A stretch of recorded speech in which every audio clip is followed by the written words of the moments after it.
That was freaking awesome. Georgia makes a huge statement against Texas tonight. This is the Nitro College Football Show, Dawgs Uncensored postgame show. Like and subscribe. We're talking dogs. Immediate reaction. Georgia just walked up, punched Texas in the mouth, especially in the fourth quarter.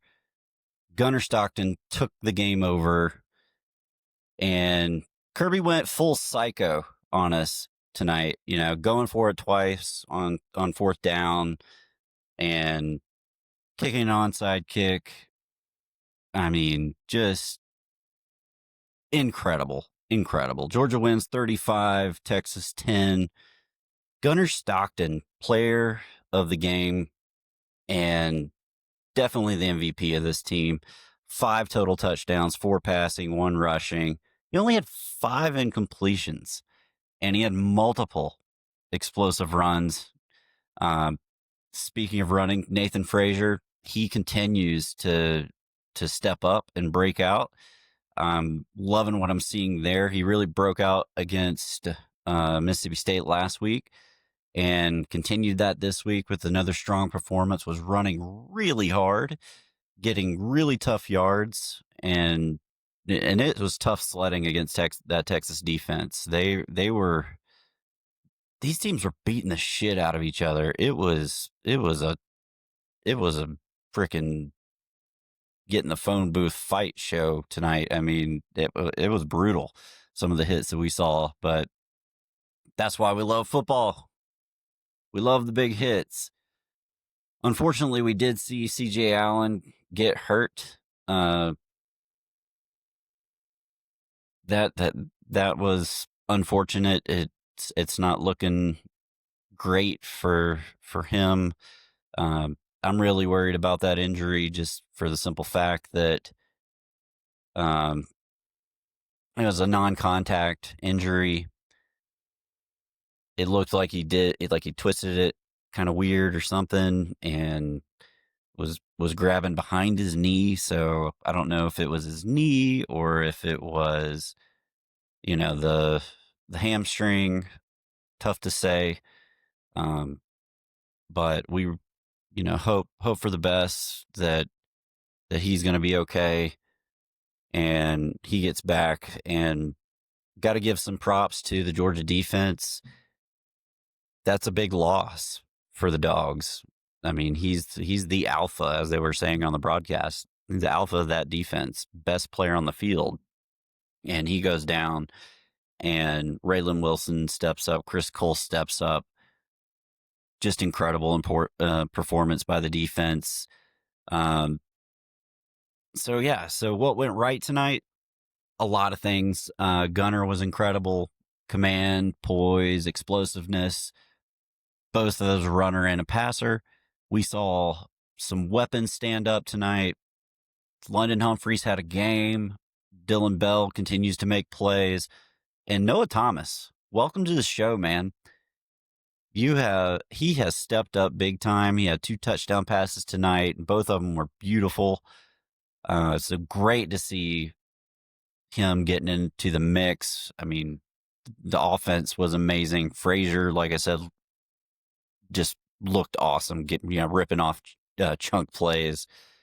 And the defense, how about the defense? Getting some pressure. Actually getting some pressure, got a few sacks, almost had a fumble, a strip sack fumble. I swear if at that point in the game, if we'd have recovered that fumble, I think Sanford Stadium would have fell down.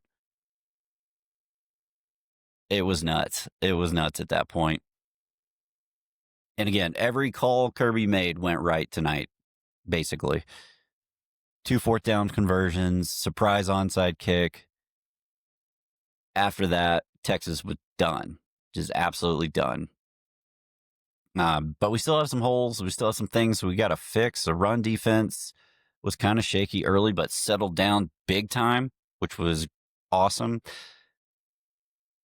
Why are we so bad on 3rd and long, 4th and long? We gave up several 3rd and longs. We gave up a 4th and 10. That's just makes you want to rip your hair out. Thankfully I still have hair. even though I get in the grays. Nice to, uh, it'd be nice if we just like stop doing that and actually, make more sacks on those plays. But it'll get there. It'll come. I don't think anybody wants to play them Georgia Bulldogs right now. And Gunner had an awful interception. He had a man wide open down the side, but it was only his third interception of the season, so hard to fault him too much. But that was about it. There was a stretch in the middle of the game where Texas was starting to come back, but Georgia got those first downs, right? Got those fourth down conversions, and that really swung everything. Because at that point it was like, man, did we switch versions of Georgia today, where we're going to open up really strong, but then end really crap? And it looked like it was going that way for a minute, but ultimately turned it around. And as usual, in the fourth quarter, Georgia locked everything down and called it a day. It was awesome to see. This was definitely Georgia's night. And Georgia's one of the most improved teams of this season. We've seen them consistently grow on offense and defense all year. The offensive line was great tonight. I mean, this is going to be one of the best offensive lines that Georgia's ever had. And the defense just gets better and better. They did give up a lot of long passes, but they never gave up the home run. Like, Georgia's defense is going to make you earn it. You might get some chunk plays, but they're going to hunker down and they're going to force you to keep driving, keep going, and they're going to wear you out and force you to make a mistake. And that's exactly what they do. I was joking with my friends. I was like, it's like my tennis game. I suck at that. So I'm going to try to just get it over the net till you screw it up. So, yeah, but happy with the defense performance. That was great. So the Dawgs. Georgia put a whooping on Texas. It was awesome. Just awesome, awesome, awesome. All right, so let's look at some stats. My favorite part, Gunner. Let's talk about Gunner Stockton. He went 24 of 29. He had an 83% completion percentage, 4 touchdown passes, 6 rushes for 29 yards, and a touchdown. Nate Frazier had a lot of carries. He had 16 carries for 72 yards. That's pretty good. Not as much from Chauncey Bowens tonight. I think we did see him get hurt a little bit. And then on the receiving side, London Humphreys, 2 catches, 55 yards, touchdown.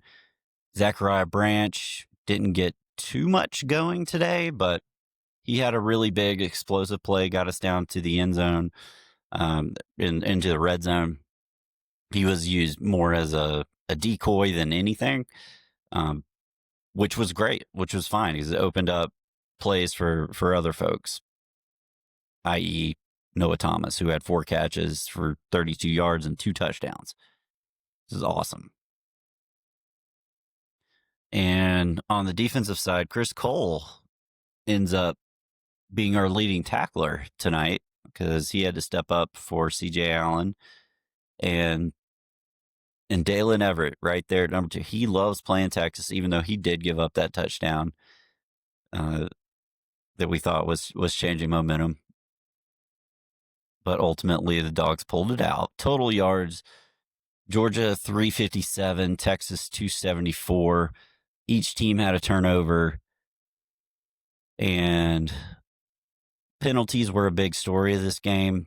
Texas had 9 penalties for 58 yards. Georgia had the one penalty. And Georgia's defense on third down was great. We held them. Texas was only 2 of 12 on third down, although they were 2 of 3 on fourth down. So baby steps, I guess. But that just goes to show, if you remember back to the Bama game, we sucked on third down. It seemed like every time it was third down, that was automatic first down. I mean, we were making jokes. It was third and Schumann again, So thankfully, we stopped doing that. And Georgia dominated time of possession, which is what we try to do each week. 35 minutes to 24. That's one of the biggest dominating time of possessions we've seen. Just pretty great.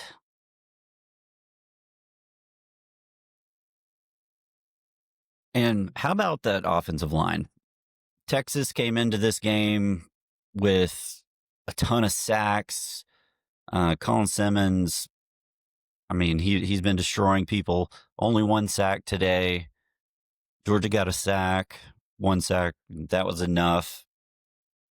All around, great performance. So I'm looking forward to seeing what these Dawgs can do in the playoff. We got Charlotte next, and then with tough game with Tech at the Benz. But then we got to think about, all right, there's a real possibility that Georgia could skip the SEC championship game and end up with a first-round bye. That's what I just said. Georgia is a real possibility that Georgia can, skip playing in the SEC championship at all and still make top 4. Because Bama lost today to Oklahoma. So if they win out, they'll be in the SEC championship. With 2 losses, they're probably going to drop to 8, I would expect. So even if they win the SEC championship, I don't know that I see them jumping anybody or jumping Georgia at that point. But you never know. I mean, who knows what this damn committee is going to do? They don't even know what they're going to do. They make it up week to week. But that would be the dream scenario, right? Like that would be the perfect situation for a team going into the playoffs. Because the opposite of that is making it to the championship game, losing the championship game, and then having to play a first round game. So you get all these extra games. More chances for your players to get hurt before games that really matter. So we'll be watching that. Been a long night, getting a little hoarse, but great game by the Dawgs. We'll be back again next week. I don't know if I'll do a post game after Charlotte. We'll see how that game goes. But we shall see. So in closing, Gunner Stockton has to be near the top of people's list for the Heisman ballot. It's going to be a crime if he's not.